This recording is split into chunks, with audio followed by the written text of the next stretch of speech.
नमस्कार, KCN TV channel में आपका स्वागत है। मैं हूं एमजेड खान। आइए डालते हैं आज की ताजा खबर पर एक नजर। कोयलांचल में आउटसोर्सिंग कंपनियों की गुंडागर्दी और पुलिस प्रशासन का दिया जाना साथ पर हातिम अंसारी का बेबाक बयान। आज जो सिर्फ धनबाद केसीएन टीवी चैनल पर एक्सक्लूसिव। कोयला खनन करने वाली जितनी भी कंपनियां हैं, सभी लोग अपने खदान को चलाने के लिए, खास तौर पर गरीब मजदूरों को शोषण के लिए गुंडे रख करके कोयला खदान चला रहे हैं, जिसके नतीजा ये है कि आए दिन जितनी भी आउटसोर्सिंग कंपनियां हैं धनबाद जिले में, सभी क्षेत्रों में आप देखते हो अखबार के सुर्खियों में रहता है कि फलना आउटसोर्सिंग में गोली की तड़तड़ाहट, बम के धमाके और बेरोजगार युवकों को जो नौकरियां मांगने गए उस कंपनी में उनको लाठी डंडा से पीट के भगा दिया गया। ऐसी आए दिन रोज अखबार की सुर्खियों में छपती है साथी। मैं तो कहूँगा कि 70 के दशक से पहले जब धनबाद की तमाम कोयला खदानें जब प्राइवेट थी, निजीकरण था, उस समय गुंडे के द्वारा कॉलोनियां चलाई जाती थी और मजदूरों का शोषण होता था।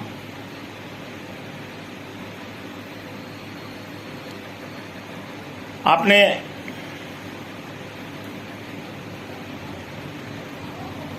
मशहूर फिल्म अभिनेता सधवन सिन्हा ने इसी पर एक फिल्म बनाई थी, कालका।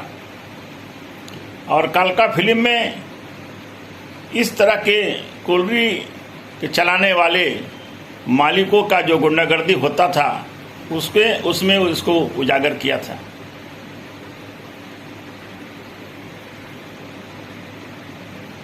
राष्ट्रीयकरण से पहले कोयला खदानों में हर मालिक अपने कोयले को चलाने के लिए गुंडों का इस्तेमाल करता था, पहलवान रखते थे। आज वही स्थिति कोयला खनन करने वाली आउटसोर्सिंग कंपनियां कर रही है, चाहे वो डिक्को हो, चाहे यूसीसी बीएलए हो, चाहे खेमका हो, चाहे रामावतार हो, चाहे वो आरकेएस कंपनी हो। ये तमाम कंपनियां गुंडागर्दी के बल पर चलाया जा रहा है। उसमें सहयोग करने वाले स्थानीय थाना प्रभारी, धनबाद में जो एसडीओ रहते हैं, उनका सहयोग भरपूर मिलता है। जब भी किसी आउटसोर्सिंग कंपनी द्वारा पीसीसीएल के थ्रू से जब कोयला खनन करने के लिए अपनी मशीनें उतारती है, तो आप देखते होंगे कि पुलिस का भारी बंदोबस्त वहां किया जाता है, एसडीएम वहां मौजूद रहते हैं। क्यों? इससे साफ जाहिर होता है कि उन आउटसोर्सिंग कंपनियों को शुरू से पुलिस प्रशासन, जिला प्रशासन का पूरा शोषण करने का समर्थन रहता है। कहीं भी बेरोजगार युवक अपनी जायज मांगों को लेकर के जब उन कंपनियों के पास काम मांगने जाते हैं, उनके साइड इंचार्ज से, तो अपने द्वारा रखे गए उन आउटसोर्सिंग द्वारा रखे गए गुंडे द्वारा उनको खदेड़ दिया जाता है। जो वो प्रदर्शन अपनी जायज मांग के लेकर नौकरियों के लिए करते हैं कि हमारा यहाँ जमीन चला गया है, हम भूमिहीन हो गए हैं, हम बेरोजगार हो गए हैं, हम कहाँ जाएंगे। जो रैयत लोग हैं वो जब वहाँ नौकरियाँ मांगने जाते हैं तो आउटसोर्सिंग के गुंडे जो पहले से पाले हुए रखे जाते हैं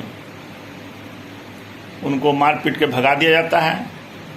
अगर वो अड़ने की कोशिश करते हैं उस पर गोलियों की बौछार होती है, बम के धमाके होते हैं, जैसे कल राम अवतार और सोसिंग में देखने को मिला। कई बार हमने देखा है, खास करके डेको कंपनी जब भी वहाँ बेरोजगार युवक नौकरी करने मांगने के लिए जाते हैं स्थानीय नेताओं के सहयोग से, तो उनको झूठे मुकदमे में फंसा दिया जाता है। जोगता फायर एरिया में आउटसोर्सिंग कंपनी डेको पिछले कई वर्षों से काम कर रही है। जब वहाँ पर रहने वाले गरीब मजदूर, हरिजन, आदिवासी जब उसका विरोध किए, उनके घरों को तोड़ दिया गया। राजद नेता सुखदेव विद्रोही को जेल के सलाखों के पीछे बंद कर दिया गया। उनके दीवार, उनके घरों को BCCL से डोजर मंगवा कर तोड़ दिया गया। और जो मजदूरों के हितों की लड़ाई लड़ने वाले छोटे कद के जो नेता हैं, उन पर शोषण कर उनको भयभीत कर दिया जाता है ताकि बेरोजगारों की लड़ाई वो ना लड़ें। और आउटसोर्सिंग कंपनियां, खास करके डेको कंपनी, ये हर कॉलोनियों में छाए हुए हैं और मजदूरों का शोषण करते हैं। उन्हें हाई पावर कमेटी के द्वारा जो वेतनमान निर्धारित है कभी नहीं देते हैं। 7,000-8,000 रुपये उनको तनख्वाह दिया जाता है।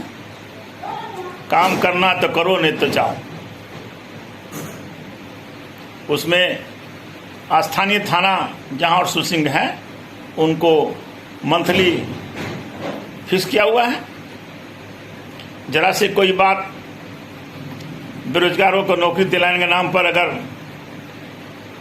प्रोजेक्ट में हो हंगामा होता है, तुरंत थाना प्रभारी वहाँ तैनात हो जाते हैं। क्षेत्र में प्रदूषण के सवाल पर अगर आउटसोर्सिंग में लोग प्रदर्शन करते हैं, वहाँ पर भी SDM और थाना प्रभारी तैनात हो जाते हैं फोर्स लेकर के। तुरंत 144 लगा दिया जाता है और कंपनी को प्रत्यक्ष अप्रत्यक्ष रूप से उनको मदद प्रशासन द्वारा किया जाता है। उसके पीछे हर माह एक मोटी रकम इन लोगों को मिलती है, जो छुपी हुई बात नहीं है, वो जांच का विषय है।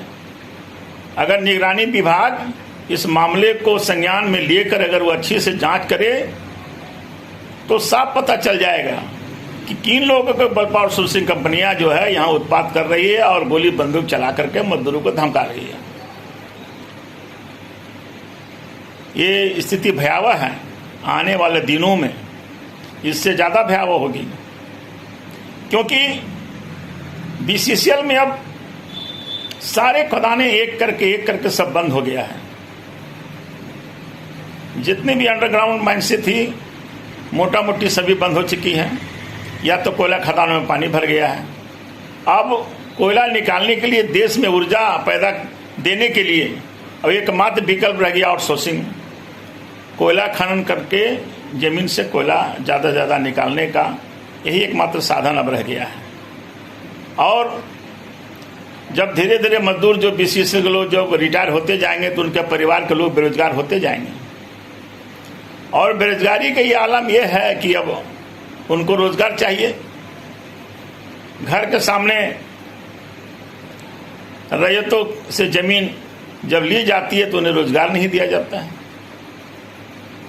हालांकि इस संबंध में झारखंड के माननीय मुख्यमंत्री हेमंत सोरेन जी ने कहा है कि आउटसोर्सिंग कंपनियां गरीब रैयतदारों को शोषण कर रही है। 1 डिसमिल भी जमीन अगर कोयला उत्पादन करने के लिए कंपनी लेगी तो उसको रोजगार देना होगा, नौकरी उसको देना होगा। लेकिन नौकरी तो दूर, उन्हें रोजगार तक नहीं दिया जा रहा है। सफेदपोश जो नेता हैं वे लोग को घर बैठे भारी भरकम अटैची उन्हें पहुंचा दिया जाता है। उस अटैची में इन्हीं मजदूरों का पैसा है जो हाई पावर कमेटी द्वारा उनको वेतनमान जो मिलना चाहिए था मजदूरों को ना दे करके वही पैसा जो उन सफेदपोश नेताओं के घरों पर पहुंचाई जा रही है इन आउटसोर्सिंग कंपनियों के मालिकों द्वारा। मैं इस वीडियो के माध्यम से धनबाद के पुलिस प्रशासन, जिला प्रशासन से मैं ये कहना चाहूँगा कि आने वाले दिनों में इस परंपरा को रोका जाए, नहीं तो आए दिन हर कोलरी में जो बेरोजगार नौकरी मांगने जाएंगे और सुनसी कंपनियां में उनको गुंडे द्वारा पीटा जाएगा, मारा जाएगा, गोली चलाया जाएगा, उन पर बम के धमाके फेंके जाएंगे। इसको रोकने की आवश्यकता है। जिला में जिला प्रशासन द्वारा, पुलिस प्रशासन द्वारा और धनबाद के जो गणमान्य जो यहाँ पर जनप्रतिनिधि हैं, समाज सेवी हैं, उसकी इस पर एक बैठक होनी चाहिए जिला स्तर पर कि आए दिन ये कॉलोनियों में क्यों इस तरह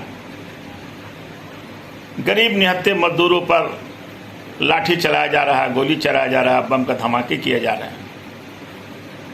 इस पर एक जिला स्तरीय बैठक होनी चाहिए और इसका समाधान का रास्ता निकाला जाना चाहिए कि कैसे उन कोयला खदानों में यहाँ के बेरोजगार युवकों को उसमें नियोजित किया जा सके।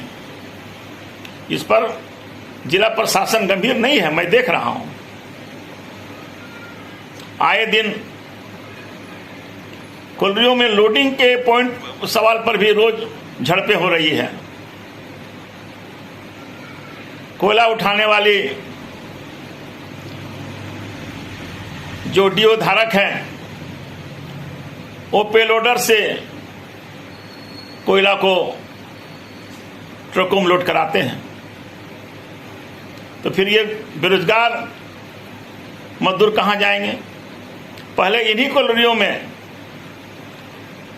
मजदूर टोकरी से कोयला उन ट्रकों में लोड करता था, डंपरों में लोड करता था। मैं जिला प्रशासन से मांग करता हूं कि तमाम कॉलोनियों में जहां जहां अभी पेलोडर से कोयला की लदाई ट्रकों में हो रही है, डीओ धारक के लोगों के लिए वहां पर मैनुअल लोडिंग की शुरुआत किया जाए।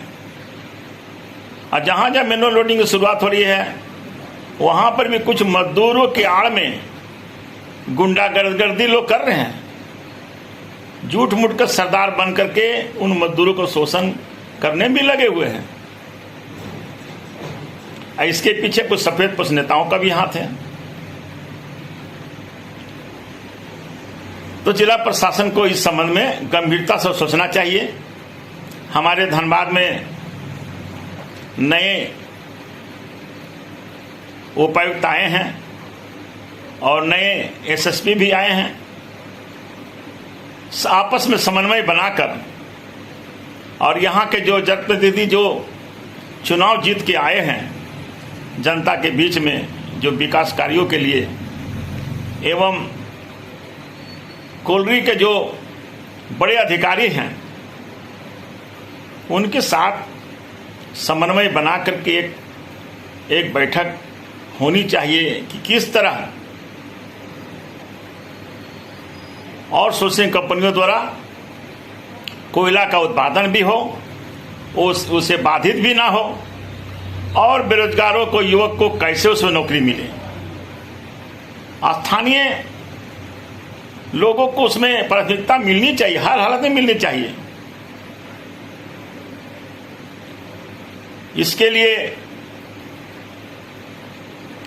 उन कंपनियों को पेलोडर, डोजर, हाइड्रा, हाइवा का ड्राइवर इत्यादि के लिए ट्रेनिंग की व्यवस्था भी होनी चाहिए जिला प्रशासन द्वारा, ताकि उन आउटसोर्सिंग कंपनियों में उन लोगों को रोजगार मिल सके और कोयला भी उत्पादन हो सके। इसलिए देश में ऊर्जा के लिए, बिजली के लिए, कल कारखानों के लिए कोयला एक महत्वपूर्ण चीज है और एक जरूरी चीज है। कोयला का उत्पादन हर हालत में हो, लेकिन मजदूरों का शोषण नहीं हो, मजदूरों को उचित मजदूरी मिले और गुंडे मवालियों की उन कुलरियों में कोई भी परसेंट नहीं मिलनी चाहिए। अगर कोई लोग और सोर्सिंग कंपनियां उनको अगर परसेंट देता है तो ऐसे लोगों की लिस्ट बनाकर उन लोगों को जेल के सलाखों में बंद किया जाना चाहिए, तभी जाकर के यहाँ के बेरोजगारी की समस्या का समाधान हो सकेगा। वरना आए दिन जो अखबारों में जो और कंपनियों का जो न्यूज जो प्रमुखता से छप रहा है उसे कोई नहीं रोक सकता है। अगर रोक सकता है तो यहाँ के जनप्रतिनिधि, यहाँ के जिला प्रशासन, यहाँ का पुलिस प्रशासन आपस में समन्वय बना करके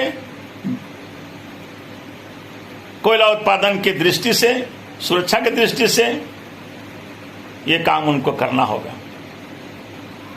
जय हिंद साथियों। आज के लिए बस इतना ही। हम फिर मिलेंगे नई और ताजा खबर लेकर। केसीएन टीवी चैनल की पूरी टीम को दीजिए इजाजत। नमस्कार।